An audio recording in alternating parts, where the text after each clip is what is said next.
Hello again everyone, I am back, and this time, by popular request, I'm going to do another video about bisexuality. This time we're going to be looking at some myths and misconceptions about it. Now these are not really the kind of, obvious common myths that you've seen to find dealt with in almost every introduction to bisexuality. You know, things like bisexuals aren't greedy, bisexuals aren't confused, which, you'd think most reasonable people would be able to work out for themselves. No, here I'm going to try and go for some of the slightly more nuanced misconceptions, and maybe if I'm lucky, give my non-bisexual viewers a bit of a better idea about what it's actually like. Myth number 1. Bisexuality means attracted to men and women. This is a bit of a pedantic, technical problem of etymology, but it does have an impact on biphobia and the politics of identifying as bisexual. As people like to point out, the bi part of bisexuality derives from the ancient Greek word for two, which can also be found as an etymological root in English words like bicycle and binary. However, it can sometimes also mean both. Haha, you say, so it does mean both men and women. Well, again, actually, no. That would only be the case if the other two big traditional categories of sexuality upon which the word bisexuality riffs meant mansexual and womansexual, which of course they don't. The word homosexuality, aka gay or lesbian, derives from the Greek word homoia, meaning sameness or similarity, which can of course be found in English words like homogeneous or homophone, and indicates attraction to the same gender, regardless of which gender you are. On the other hand, heterosexual, aka straight, derives from the Greek word heteros, meaning something different or something else, and thus indicates attraction to a gender other than your own. So, to clarify, the proper translation/definition of bisexuality is attraction both to people of the same gender and of other genders, or more succinctly, attraction to more than one gender. Now, the point of this tangent into linguistics is that defining bisexuality around gender politics has occasionally been a point of controversy within the LGBTQ community. The idea is that bisexuality is a bad label because it supports the idea of binary gender.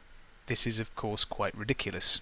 Now, I can't really speak for everyone, and I'm sure there probably are some transphobic bisexual people out there, but the idea that the whole concept and nomenclature of bisexuality is exclusionary to non-binary people doesn't really add up, because A, as we've just seen, the etymology of bisexuality much more refers to sexual orientation than to gender identity, and is actually pretty vague about which genders it's referring to.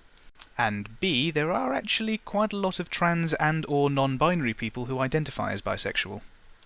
Now, I think in the end most of the controversy comes from the fact that bisexuality has gained so many negative stereotypes and connotations that some people, mostly non-bisexuals it has to be said, want to scrap the whole thing and just find a new word. Myth number 2. Being bisexual means being equally attracted to all genders.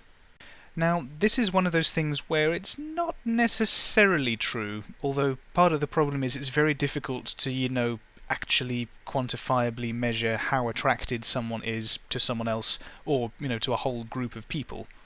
Two important things to remember about bisexuality are that, well, it's something with a lot of individual nuance, and it can also really be quite a fluid thing.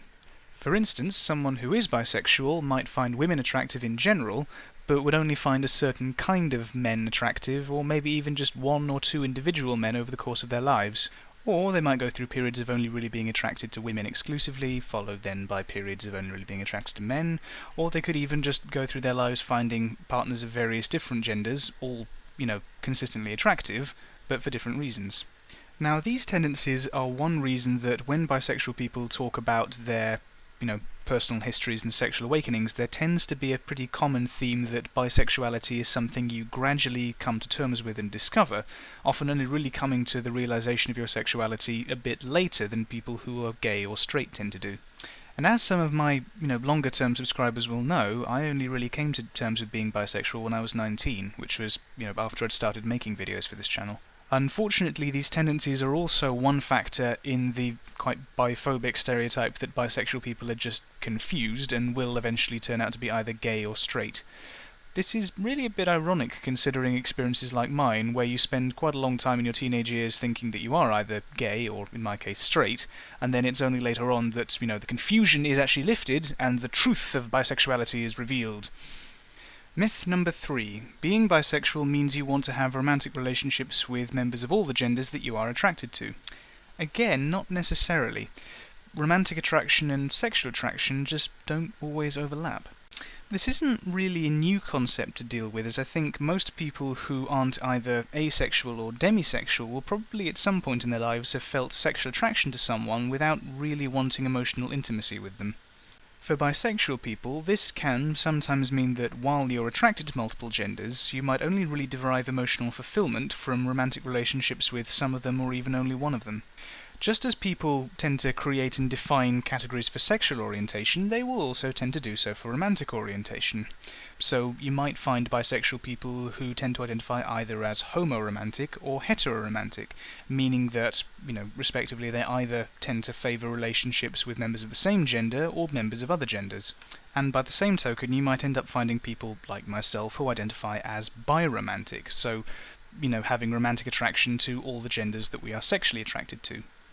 There are even people who identify as aromantic or non-romantic because, well, while the world isn't particularly accommodating to them at the moment, there are people who just don't really do romantic relationships. In the end, none of these groups are more or less bisexual than any of the others. Unfortunately, the complexity of, this whole area of romantic attraction can also be a factor in the kind of biphobia that says that bisexuality is just, being confused or just a phase. This can also be a bit of a source of biphobia from the gay and lesbian communities when you have people who are bisexual but identify as heteroromantic, then being accused of, just being straight and identifying as bisexual for attention. This is something that, very rarely actually happens, but the fact that one or two celebrities have indulged in it doesn't really help matters. In any case, thank you guys for watching. I hope you enjoyed it. Maybe it was on some level informative, or at least, enjoyable and watchable. To my subscribers, I hope to get more of the requests from my 1000 subscribers videos, in the comment section as I asked for, done. And to anyone who's new to the channel, please check out some of my other videos if you are interested. Anyway, thank you very much guys, and goodbye.